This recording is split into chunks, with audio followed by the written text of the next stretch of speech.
This episode of Jake and Kyle's Spooky Good Time is brought to you by Wallace's Condensed Primordial Soup. Use it on your cuts. Primordial Soup.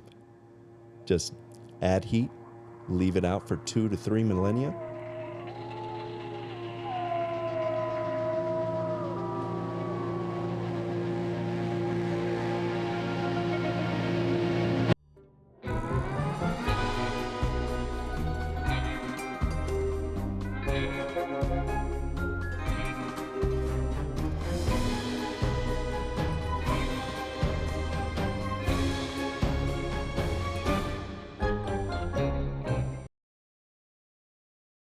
Welcome back to Jake and Kyle's Spooky Good Time. We're your hosts. I'm Jake, and this is Kyle. I'm Jake, and this is Kyle. If I say it enough, it'll become true. Welcome back to Jake and Kyle's Spooky Good Time. Today, what are we talking about? Well, first, let's drink to being alive. Oh, to being alive. Let's see what we got here. Another Elysian. Great pumpkin. This one's an Imperial Pumpkin Ale. Yes. Whatever that means. Cheers to that. Cheers. Cheers, cheers. Oh, yeah. That tastes like pumpkin pie. This one's more pumpkin-y. Great than Pumpkin the last one. Is the world's first Imperial Pumpkin Ale. It's packed with pumpkin and spiced with cinnamon, nutmeg, cloves, and allspice. And we're not sponsored by this brewery. And we're also not sponsored by Wallace's Primordial Soup. I think we need to mention that as a disclaimer. Yeah. Just in case. Although It's all in good fun. we've heard great things about it. Heard great things. So what are we talking about this week? Yes. We're going to be talking about some Adult Swim horror shorts. Fun. Oh, yeah. How fun. Let's start with Fab Sauce. I love Night Swim. Night Swim? In water, we become prey really quickly. Yeah.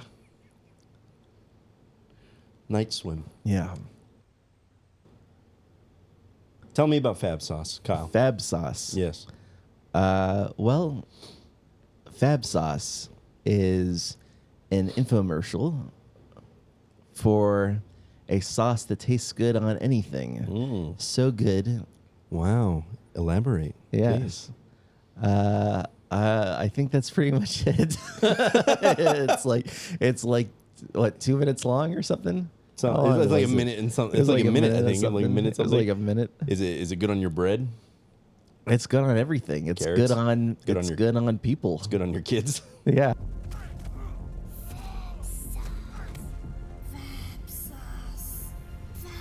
Try Fab Sauce today. Very nice. What is it that makes this such a memorable little skit? You know, it's like a minute long. I think this is a good thing for those of us aspiring to be successful filmmakers. What makes this a memorable? Yes, like Kyle over here. It's not going to get old. I guess it's not. That was. I'm just running with it. Running with that bit now. Every episode. That's my bit. That's my your bit. bit. That's what I do. It's your shtick. I do that annoying thing with the names. Cool. Okay. Fab Sauce. I like Fab Sauce though, as I do all of Adult Swim's like horror shorts, because it feels like it's interesting how all of the Adult Swim content, it always just feels like you stumbled upon this. You know what I mean? Yeah. In some weird way, it's like it feels like you went down a rabbit hole. Yeah. And you're so deep you look up and you can't see the light anymore. You have no idea how you got here. It feels like you went down an internet rabbit hole, you know, and just went really deep, dark down, and now you're in this weird place where, you know, the occult has taken over the world or something like that, and everything's topsy-turvy. It's taking the familiar and just tweaking it enough that it becomes absurd, and then holding on that A lot of I think I noticed a lot of like lingering shots in Yeah. these. It just grows uncomfortable. Yeah. Um, It's you know what I mean? Yeah, it's very especially like Fab Sauce. It almost like it has an interesting quality to it where it starts like a lot of these Adult Swim horror shorts. It starts off in a very mundane way, and then it just transforms into something batshit crazy. Yeah. By the end of it, you've gone on like it's like the arc is so wide and so far reaching. Yeah. It is hard to see where this even began. It takes familiar things, familiar media that we're kind of very used to consuming ever since like a young age. It takes it and, like you said, it just extends it and elevates Like stretching it and stretching your reality. It becomes, I don't know, maybe this is overused, Lynchian. Yeah, no, you know what I mean? It becomes it takes it to like an absurd, surreal sense where it's like we tapped into a cable channel from an alternate dimension. Everything that's supposed to be cozy and happy and like comforting and inviting in this world for our commercials, for our TV media, it's like this world's got the entire opposite like standards and values as ours. So yeah, and so it takes the familiar and it extends it to this absurd place. It's very unique. I like it. And Fab Sauce, if you haven't seen it, I mean, it's only like a minute long or something like that. Go watch it. It's super unique in the sense where it just takes like a simple ad, which is supposed to be about this sauce that you put on food, and then it takes it and says you can put it on anything. And it pretty much shows how the world crumbles because of this Fab Sauce. It's an allegory for social media. There you go. Yeah. I made that up, but I feel like it's true. I believed you. Yeah. I believe it. But there's a lot of other great ones too. Too Many Cooks. Oh yeah, another Too really Many good Cooks, short. yeah. Is Too Many Cooks. And if you haven't seen that, go watch it now. If you don't like spoilers, then come back here once you're done watching it. So this is going to be 100% spoiler inclusive talk about this. Not spoiler free, spoiler inclusive. I feel like I bear a striking resemblance to somebody in that. Oh, do you? The guy who goes around killing everybody with my messy hair. I like it. Yeah. You could do that. You could do that. They need to make a sequel. And you'll play the killer this time. Yeah.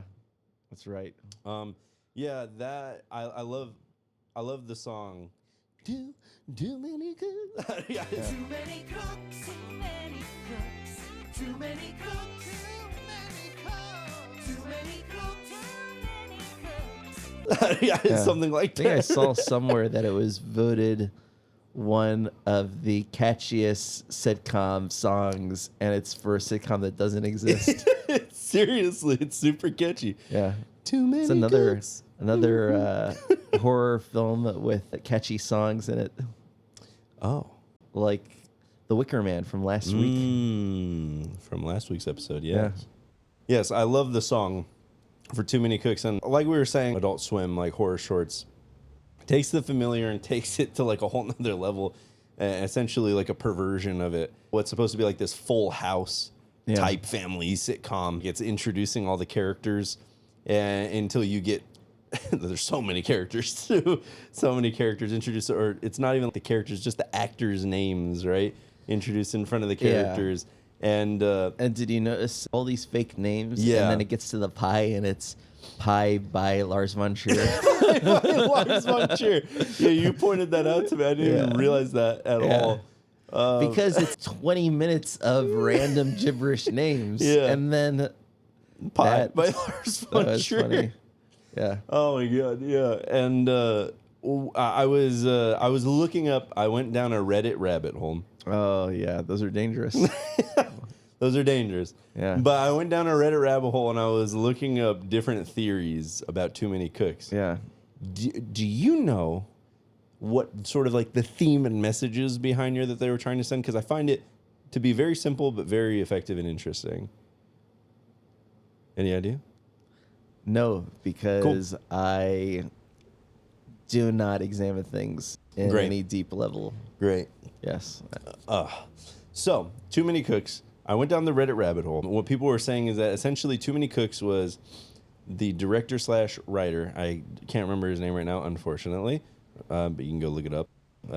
We were doing so well when you had your phone out. We were doing so you well. could just say what it was. Doing so well. We looked like we knew what we were talking about. Too Many Cooks is essentially one big metaphor for what it's like to be in a creative industry, the entertainment industry, and having, as the name suggests, too many cooks in the kitchen, you know, too many producers. Everybody's got an opinion. Too much studio influence on an artist who's trying to send like a unique message and create a unique piece of art. The killer in it is supposed to represent like the studio heads, essentially, constantly killing off characters, bringing in new characters based on who they feel like. The whole point of it is to show how a studio can get so involved that they just end up massacring and leaving behind like just a fucking mess. It's interesting because, you know, we've heard so many stories about films getting butchered. Exorcist 3, for example, William Peter Blatty had to make that whole new ending. Yeah. Yeah. With that random priest coming in. It would have been nice to have seen what he actually wanted to do. Yeah. And, you know, audiences nowadays are becoming so aware of, like, studio influence that it's gotten to the point where it's, like, a freaking marketing technique now to say, a director's cut is coming out. Here's blah, blah, blah, this movie, director's cut. And people go, oh, it's going to be so much better. Like, automatically, that's their reaction, right? It's interesting. And so, Too Many Cooks is pretty awesome. Showing the horror behind a unique personal piece of art essentially being bastardized by the studio execs. I like to think I can speak for both of us. Go for it. But yeah, Jake and I are filmmakers. So yes, he's got the shirt on today, so that should help a little bit. Films are a collaborative medium. A lot of people get this idea that the director made all these things happen, and obviously the director is very important, but it's a lot of people collaborating together that make a film come together. So absolutely, it is. I 100% agree with you. I do agree with you. Yes, I love that. So speaking of very unique, wonderful visions and a very collaborative project, unedited footage of a bear. Yes. What's all that about, Kyle? Yes. Tell me what about is it about? Tell me. What is it about? It is about the anxiety of reality just crushing you slowly day after day. I believe that. I feel like that's what it's about. I buy that. It's a mom, right? A mom with two rowdy kids. Two kids. It starts out as like a allergy medicine commercial. Yeah, what was it? It's basically like Zoloft. I don't remember what it was. Sometimes being a mom is like having to be in two places at once. Mom! Hey, Mom! Mom! Mom! Hey, Mom! Mom! Mom! That's when I stand my ground. With Claradrel.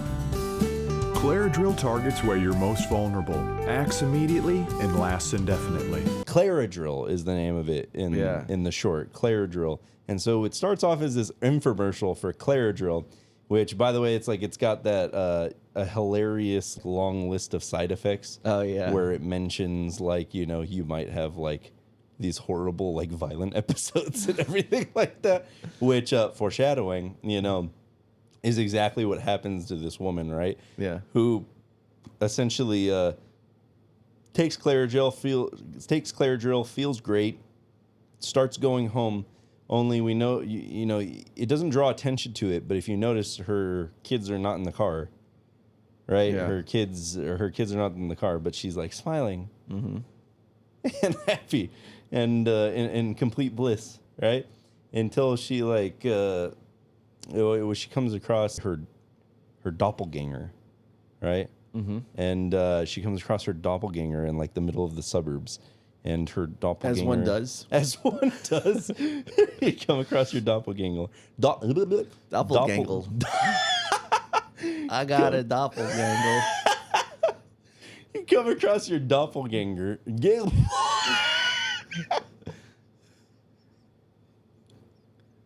Oh my God, Kyle. Oh no, my leg's flashing shit, again. You're lying again. It's upset with If you remember, Kyle, Why are you bothering me? if you remember, from a short film we made together, Yes. when there was a typo in the script, and the actor kept saying the typo out loud yes. every take. Yes. And That was we great.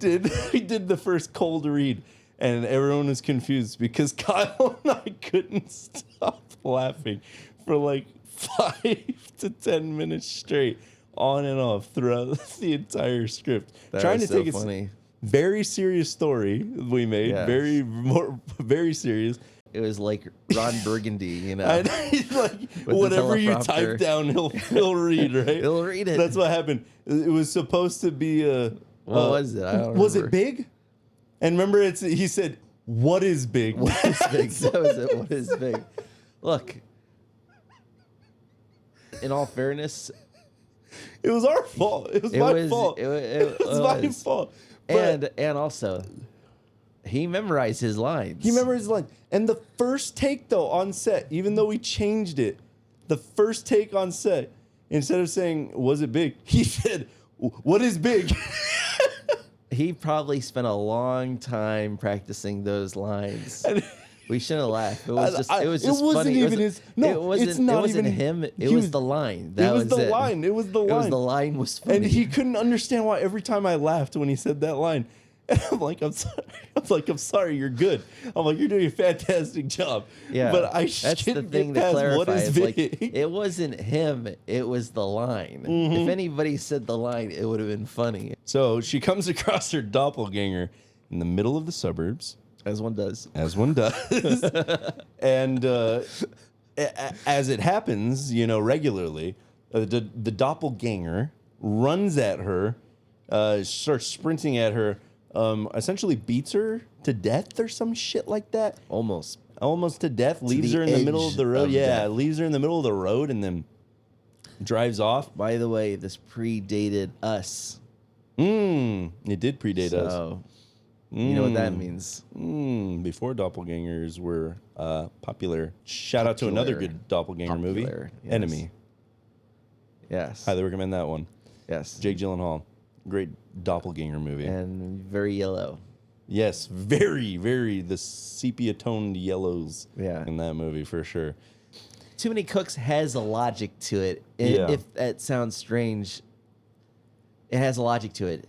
Unedited footage of a bear feels like a fever dream. Yeah. It's like things loop back on themselves, characters reappear. To your point, like you said earlier, a lot of these feel very Lynchian. Yeah. Lynchian. They feel very Lynchian. Yeah. If you like that term, cool. If you don't, go fuck yourself. Yeah, suck a rock. Learn what it means, pal. It's very Lynchian. It almost even feels like you're stuck in a weird loop. Stuck in a weird loop. Maybe that's having to do something about like the monotony of day-to-day life and how oftentimes people are prescribed medication just because the monotony of Have you, day-to-day life just gets to you. Have you seen the It's Always Sunny in Philadelphia episode where they're in the suburbs? Yes. Oh my God. That's How what can it you feels not? like. How can you? Yeah, absolutely. That's a good Yeah, point. yeah. That's a really good point. My favorite part of that whole one is it's been very hot out lately, but and I usually hate about talking about the weather. I love that Dennis gets every time he gets home, the neighbor says, "Oh, strange weather we're having." Or like he comments on the weather in some way, and just like. Like each and every time, it's like he's getting more and more manic about him asking that question. Doesn't he have some dream about like yelling at him, like walk I think naked he or something? I think he does. He has like some dream about, doesn't he like just get completely naked at some point? You ever been in a storm, Wally? I mean, a real storm? Not a thunderstorm, but a storm of fists raining down on your head, blasting you in the face, pummeling you in the stomach, hitting you in the chest, so hard you think your heart's gonna stop. You ever been in a storm like that, Wally?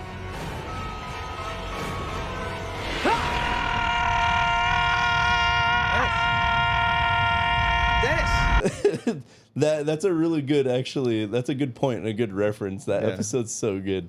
And yes, it definitely feels kind of like this, where it's the suburbs sort of life can drive one insane, right? You're a recent suburb dweller. Nature. Is that what it feels like? Not that much, maybe. Staring to the camera. I am a suburb dweller. I like it. It's quiet. Honestly, the monotony and the boringness of it all is exactly what I like about it. I make my life more interesting by coming out here and drinking too much alcohol and talking about too many horror things with you. That's how I break.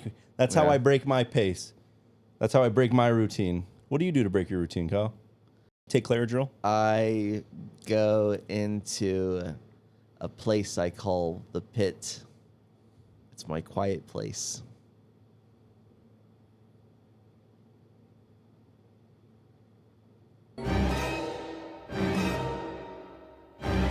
We all have to go sometime. I have one of those too. The Pit. So yeah, we're going to talk about a lot of these Adult Swim horror shorts again in the future, but all of them have a very consistent vibe to them, which is funny because it's very specific too. It's a very specific vibe of taking something familiar, taking it to that uncanny valley level of extreme absurdity, right? Topsy-turvy, twisting it on its head, everything's backwards type of world. They all have that similar feel in which they're simultaneously horrific, but also like you can't help but start like laughing at some points because you're just like, what the fuck am I watching?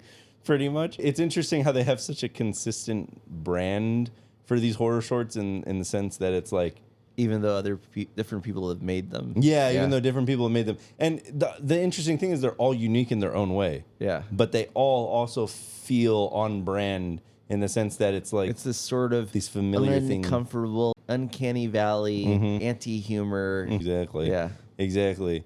It's taking you to such an uncomfortable place that you're left with nothing to do but laugh at the absurdity of it. If you don't laugh, you'll probably just go mad. You'll just go insane. I had a fun time talking about this with you. Adult Swim horror shorts. Did you have a fun time? Did you have a good time? Feeling Did you have a like spooky good time? you're trying to wrap this up. Thank you for joining us this week Yeah. on Jake Thank you. and Kyle's Spooky Good Time. We had a great talk today. Can't wait I'm to Jake. see you.